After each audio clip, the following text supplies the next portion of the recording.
اچھا، اب مشکل یہ ہے کہ کچھ لوگ روزہ وغیرہ تو کوئی نہیں رکھتے مگر حلوہ ضرور پکاتے ہیں 15 شعبان کو، شب رات دھوم دھام سے مناتے ہیں۔ اب ہماری قوم کی اکثریت اس بات سے بالکل غافل ہے، بھولی ہوئی ہے یہ جو ابتدائی شعبان ہے اس کے روزے کتنے فضیلت والے ہیں، لیکن حلوہ پکانے کی جو رسم ہے وہ بہت لوگوں کو پتا ہے۔ اچھا، اب بعض لوگ یہ بھی کہتے ہیں کہ یہ مردوں کی عید ہے۔ جی، کسی نے سنا ہے یہ پہلے؟ افسوس کہ ایسی میں نے آپ کو بتا دی ایک غلط بات، لیکن معاشرے میں کچھ جگہوں پر یہ مشہور ہے، تو یہ ہے کہ اس کو مردوں کی عید کہا جاتا ہے۔ تو اس ضمن میں بھی یہ ویسے بنیادی طور پر اس دن وہ ختم کا حلوہ ہی پکاتے ہیں اور مردوں کو ثواب پہنچانے کے لیے، اور اس قسم کی رسومات جو ہیں وہ ادا کی جاتی ہیں۔ اور اس کے لیے دلیل کیا دیتے ہیں؟ بعض کا خیال یہ ہے کہ نبی صلی اللہ علیہ وسلم کا دندان مبارک احد کی جنگ میں شہید ہوا تھا، تو اس وقت آپ سے روٹی نہیں کھائی جاتی تھی، آپ کو حلوہ پکا کر دیا گیا تھا، تو اس لیے ہم بھی حلوہ پکاتے ہیں، یعنی وہ اس سے ریلیٹ کرتے ہیں اس حلوے کو۔ آپ کو معلوم ہے جنگ احد کب ہوئی تھی؟ شاباش، شوال 2 ہجری میں ہوئی تھی۔ اب شعبان تو تھا ہی نہیں، یعنی جنگ احد 15 شعبان کو تو ہوئی نہیں، ٹھیک ہے نا؟ تو اب یہ کہنا کہ ہم اس لیے حلوہ کھا رہے ہیں ثواب سمجھ کے کہ وہ آپ صلی اللہ علیہ وسلم نے کھایا تھا اس دن، اور دوسری بات یہ ہے کہ عربوں کے ہاں یہ جس قسم کا آپ حلوہ پکاتے اور کھاتے ہیں اور جو رسم مناتے ہیں، اس طرح کا حلوہ یہ عرب ڈش نہیں ہے۔ بیسیکلی اس طرح کے حلوے کی ریسیپی فرق ہے، یعنی لفظ حلوہ جو ہے وہاں سویٹ کے لیے، مٹھائی کے لیے بھی استعمال ہوتا ہے اور سویٹس کے لیے بھی استعمال ہوتا ہے، اور گھر میں پکائے ہوئے حلوے کے لیے بھی ہو سکتا ہے، ٹھیک ہے؟ لیکن یہ جو ہم عام طور پر سوجی کا حلوہ پکاتے ہیں اور ایک خاص طرح سے رنگ وغیرہ بھی ڈال لیتے ہیں بعض اوقات اس میں، تو یہ ہمارے اپنے ذائقے ہیں اور اپنے کھانے پینے کے سلسلے، اور پوری اس کا تو آپ سوچیں بھی نہ۔ آپ کو معلوم ہے صحابہ کرام نے پہلی دفعہ میدے کی روٹی کب دیکھی تھی؟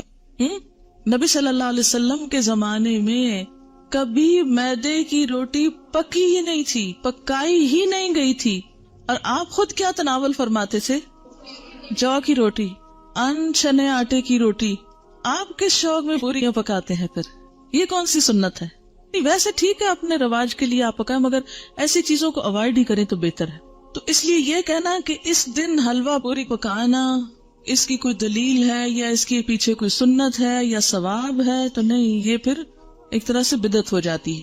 اچھا، بعض لوگوں کا خیال یہ ہے کہ اگر کوئی شب رات سے پہلے فوت ہو جائے اور اس کے نام پر حلوہ پوری نہ پکائی جائے تو وہ شخص اس وقت تک مردوں میں ہی نہیں شامل ہوتا، پتہ نہیں کہاں رہتا ہے وہ۔ پھر آپ اس کے نام پہ پکا رہے ہیں، کتنا ظلم ڈھا رہے ہیں کہ اس کو مردہ ثابت کرنے لگے ہیں یا مردوں میں شامل کرنے لگے ہیں۔ اسے رہنے دیں کئی جیتوں میں پھر۔ جی ہاں، قبروں کی لپائی ہوتی ہے باقاعدہ، یہ پچھلے سال میں ملتان میں تھی اور میں نے خود دیکھی اور کچھ تصویر وغیرہ بھی دور سے اتاری کہ جو لوگ، یعنی مجھے یاد ہی نہیں تھا کہ آج 15 شعبان ہے، تو صبح کے وقت ہم گھر سے نکلے، اتنے لوگ قبرستان میں، اتنے لوگ، میں نے کہا خیر ہو، اتنے لوگ نعوذ باللہ کوئی اندر دفن ہو رہے ہیں، یہ کیا ہو رہا ہے؟ یہ سچ مجھے پہلے نہیں سمجھ آئی کہ اتنا کیوں اس میں رش ہے نا۔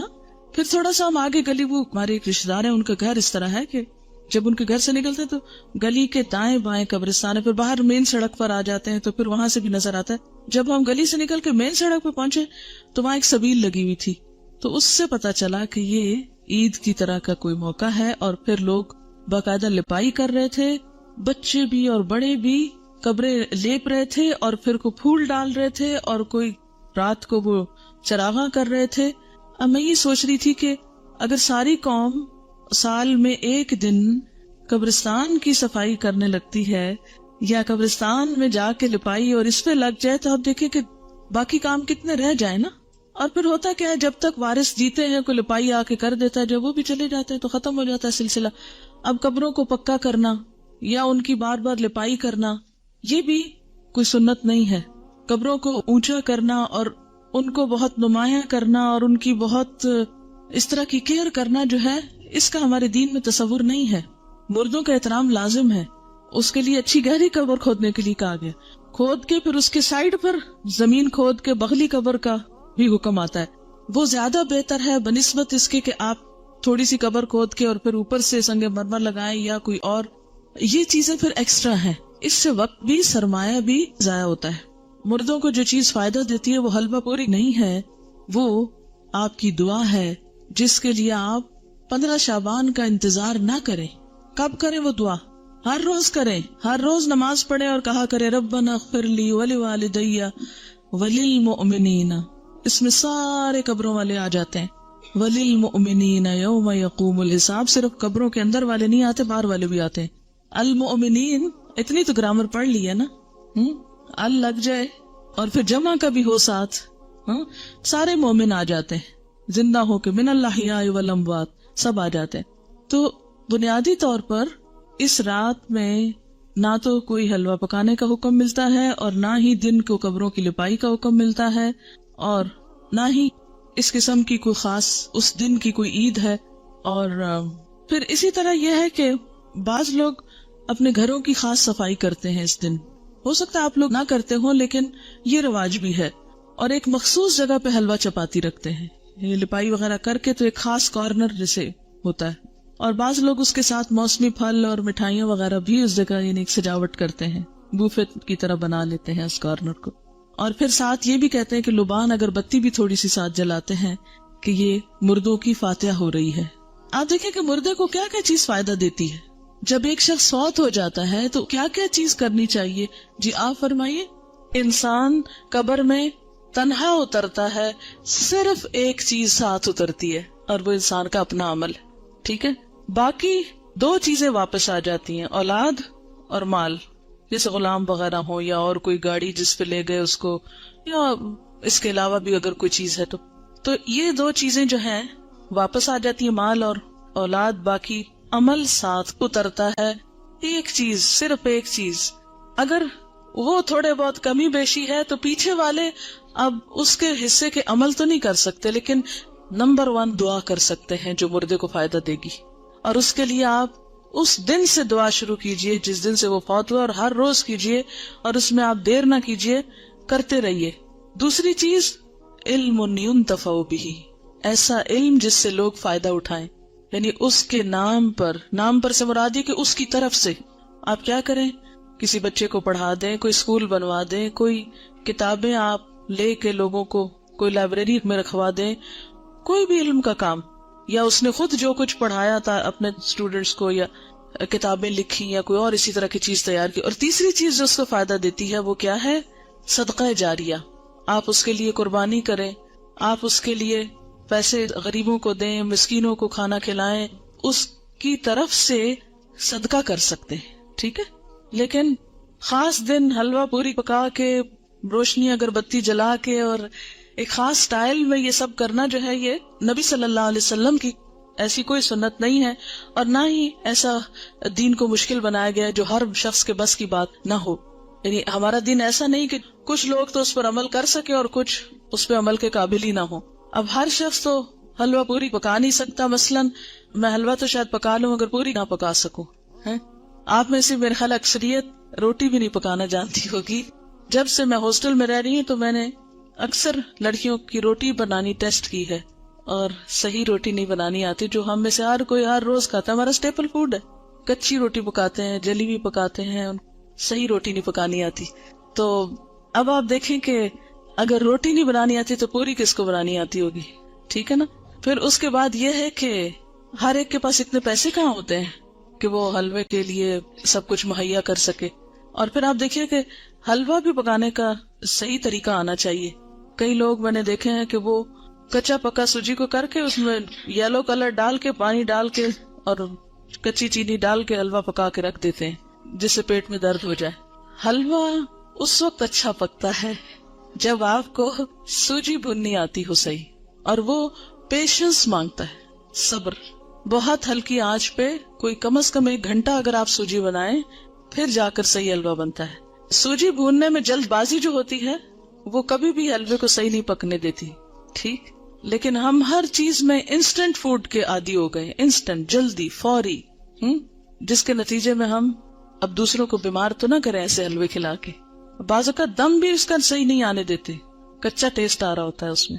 آپ کو پتا ہے مکھڈی حلوہ جو ہوتا ہے وہ کیسے بنتا ہے؟ دیکھیں خواتین کا دل پسند ٹاپک ہے نا، تو کیا ہوا اگر ہم اس پہ ذرا سی بات کر لیں. کیسے بنتا ہے؟ کسی کو آتا ہے؟ ہاں بتائیے. ہاں کتنی دیر پکتا ہے؟ تھوڑا ہے. کوئی اور بتائے گا؟ اٹک کی طرف کا کون ہے آپ میں سے؟ کیونکہ اس طرف یہ مکھڈی حلوہ بنتا. ہاں بتائیں گے آپ کتنا ٹائم لگتا ہے مکھڈی حلوہ بننے میں؟ دیکھا، اب خالہ تک رہ گیا. دیکھا آپ نے سیکھا نہیں ہے.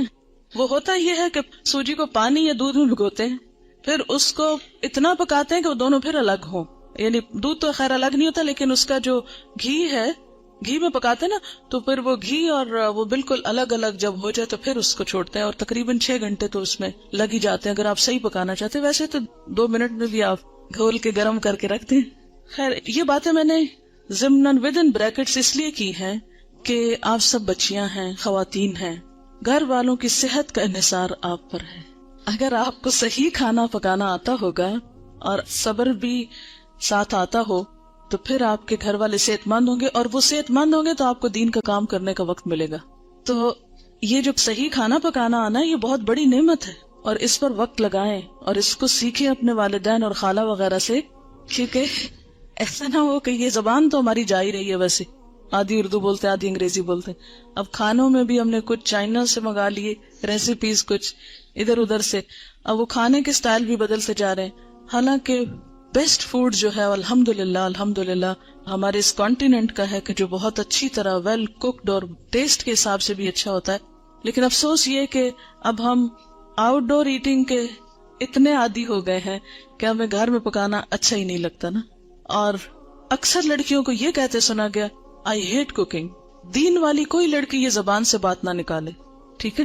کیوں نہ نکالے؟ وجہ آپ کو پتا ہے کہ کھانا کھلانا کون سے کاموں میں سے؟ جی ہاں، تو یہ صرف غریب کو کھانا کھلانا نہیں، اپنے گھر کے غریبوں کو کھلانا جو ہے وہ بھی ایک بہت بڑی نیکی کا کام ہے. تو ہیٹ کوکنگ کہنے کی بجائے، لیکن اعتدال اس میں بھی، یہ نہیں کہ پھر آپ کچن سے نہ نکلیں. اور اس میں کہ سادہ غذا ہو لیکن ویل کوکڈ، نیوٹریشس، جس سے آپ کی صحت، آپ کے بچوں کی صحت درست رہے. اگر وہ درست رہے گی انشاءاللہ آپ کے پاس وقت زیادہ ہوگا، پھر آپ دین کا کام زیادہ اچھی طرح کر سکیں گے. ٹھیک ہے نا؟ یہ بات میں اپنے تجربے سے آپ کو بتا رہی ہوں. جی آپ کچھ کہنا چاہ رہی؟ جی دعا کر سکتے ہیں. اللہ تعالیٰ کے لیے کیا مشکل ہے؟ وہاں تو ہے نا اس کے پاس، جدھر چاہے ڈال دے. یمحو اللہ ما یشاء ویثبت.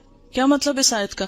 یمحو اللہ ما یشاء ویثبت، مٹا دیتا ہے جس چیز کو چاہتا ہے اور باقی رکھتا ہے جس کو چاہتا ہے. اس میں جو چاہے وہ تبدیلی کر سکتا ہے. وَعِندَهُ أُمُّ الْكِتَابِ، اور اس کے پاس ہے اصل کتاب.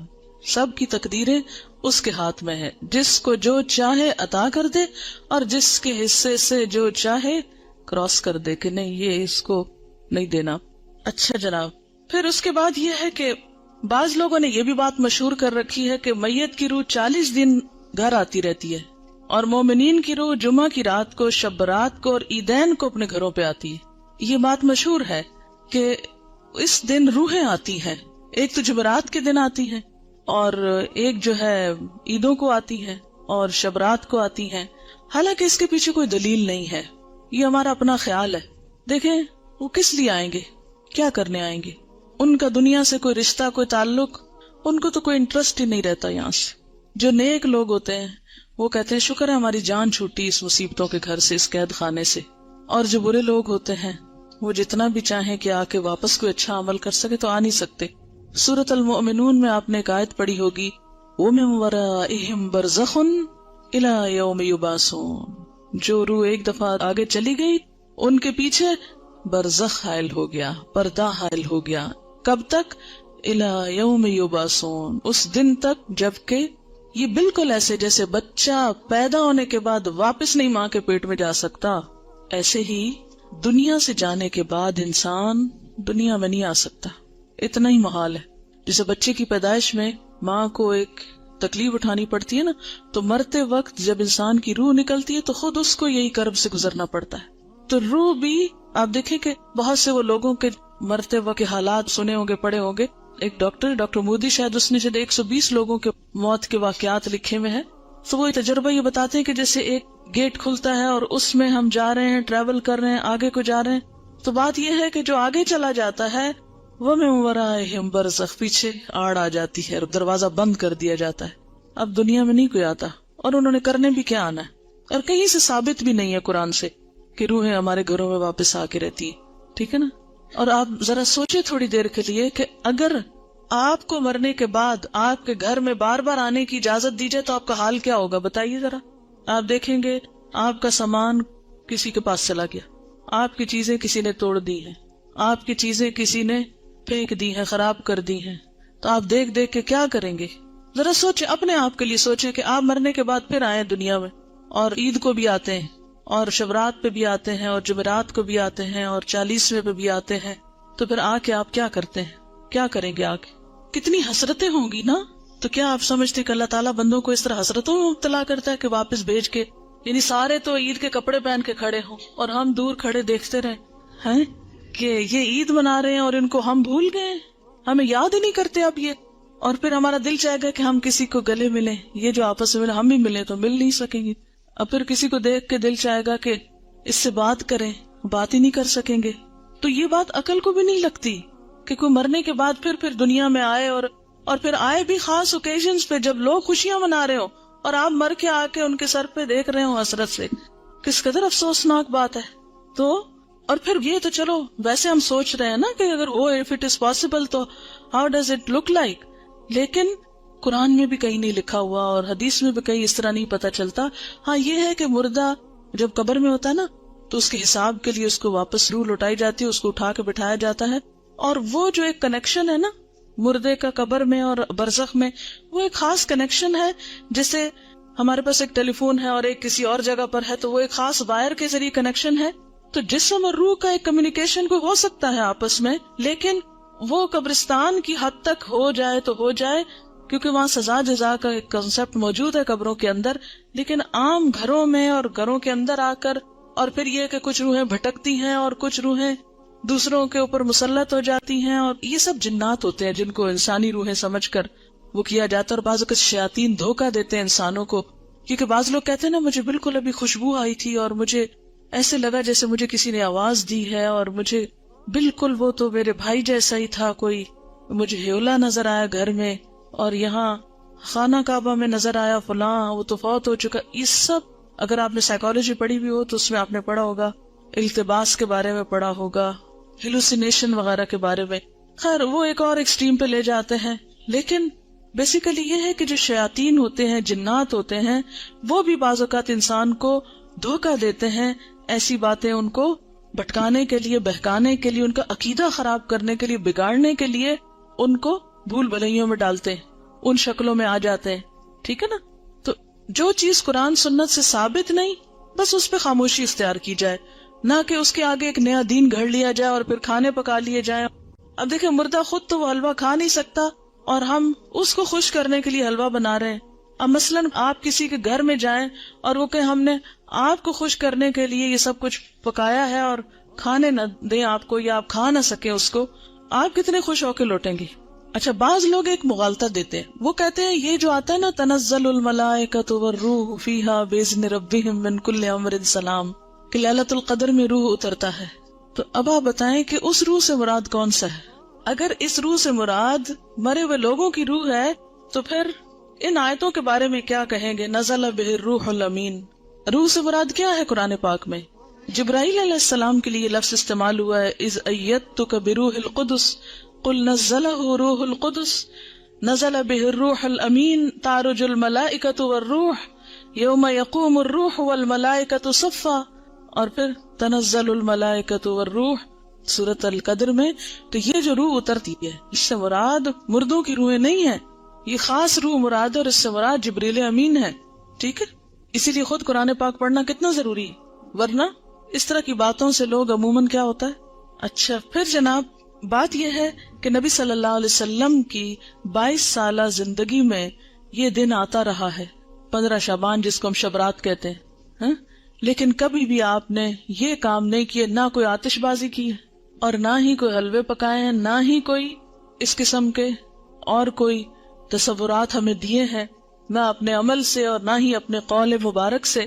اور یہ جو اس رات کو چراغوں کی روشنی ہے یہ بھی اسراف میں شامل ہوتی. لوگ گھروں پر موم بتیاں لگاتے ہیں نا، کبھی دیکھیے موم بتیاں، اور پھر اس کو بھی آہستہ آہستہ عید کا نام دے دیا ہے. اب دیکھیں کہ عیدیں بڑھانے پر بہت ہمارا زور ہو گیا. مثلاً عید میلاد النبی ایک بنا لی ہے، ایک شب رات کو مردوں کی عید کہہ کے عید بنا لیا ہے. 2 عیدیں پہلے تھیں جو آپ صلی اللہ علیہ وسلم نے بنائی، وہ تو اصل عید ہے. تو کیا یہ زیادتی کی بات نہیں ہے کہ دین میں اضافے کرتے چلے جا رہے ہیں؟ یعنی آپ نے تو اس کو عید نہیں کہا، نہ سیلیبریٹ کیا، اور ہم اس کو عید کے طور پہ سیلیبریٹ کر رہے ہیں. اصل میں ہندوؤں کے ہاں ایک دن ہوتا ہے دیوالی کا، اس میں اس قسم کے کام ہوتے ہیں. مخصوص گھر لیپا پوتی کرتے ہیں، مخصوص کارنر پہ کھانے حلوے پکا کے رکھتے ہیں، چراغاں کرتے ہیں. اب ہمیں اسلام میں آ کر کچھ اس قسم کے فنکشنز کرنے تھے اور کچھ ایسے ہمیں آلٹرنیٹ تلاش کرنے تھے، تو وہ ہم نے اس شکل میں کر لی. کیونکہ ہم لوگ بیسیکلی تو سب یہاں جو ہمارے آبا و اجداد ہیں وہ ہندوؤں سے مسلمان ہوئے نا، یا سکھوں سے مسلمان ہوئے. کیونکہ اس علاقے کے لوگ جو ہیں بنیادی طور پر یہاں کا جو ہندوازم ہے یہ قدیم ترین مذہب ہے اس علاقے کا. تو ان کی اولادیں ہونے کے ناطے سے پھر بہت سے لوگ جب اکثریت میں مسلمان ہونے لگتے ہیں تو عموماً کیا ہوتا ہے، وہ کلمہ تو پڑھ لیتے ہیں لیکن طریقے وہی ہوتے ہیں، اور بعض اوقات نئے دین میں آ کر بھی پرانے دین کی چیزوں کو کہیں نہ کہیں فٹ کر دیتے ہیں. جیسے نئے گھر میں آپ جاتے ہیں تو پچھلے گھر کی چیزیں کہیں نہ کہیں لٹکا دیتے ہیں، کوئی ادھر کوئی ادھر. تو یہی کچھ ہمارے ساتھ بھی ہوا ہے. اور پھر یہ ہے کہ آتش بازی جو ہے اس میں جان کا نقصان بھی ہے، مال کا نقصان بھی ہے، ویسے بھی خطرہ ہے کہ کسی کو آگ لگ نہ جائے، یا خاص طور پر جو فائر ورکس کرتے ہیں. یہ تھی چند باتیں جو اس حوالے سے آپ سے کرنا تھی. اس کے ساتھ ہی جو کچھ کوشچنز ہیں میں ان کے جواب دے دیتی ہوں. ایک اور غلط فہمی بھی اس دن کے بارے میں ہے جس کا ذکر کرنا ضروری ہے. بہت سے لوگ یہ سمجھتے ہیں کہ اس رات کو تقدیر کے فیصلے ہوتے ہیں، 15ویں شعبان کو، ٹھیک ہے، کہ تقدیر لکھی جاتی ہے، اور اس کو کر دیتے ہیں مکس کس کے ساتھ؟ لیلۃ القدر کے ساتھ. لیلۃ القدر جو ہے وہ رمضان کی رات ہے. قدر کا کیا معنی ہے؟ نمبر 1 تقدیر، نمبر 2 اندازہ، نمبر 3 تنگ ہونا. اس رات اتنے فرشتے اترتے ہیں کہ زمین تنگ ہو جاتی ہے ان کے لیے.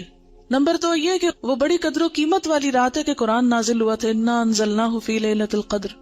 اچھا، تیسری بات یہ ہے کہ اس لیلۃ القدر میں تقدیر جو ہے بندوں کی وہ فرشتوں کے حوالے کی جاتی ہے. تنزل الملائکۃ والروح فیہا باذن ربہم من کل امر.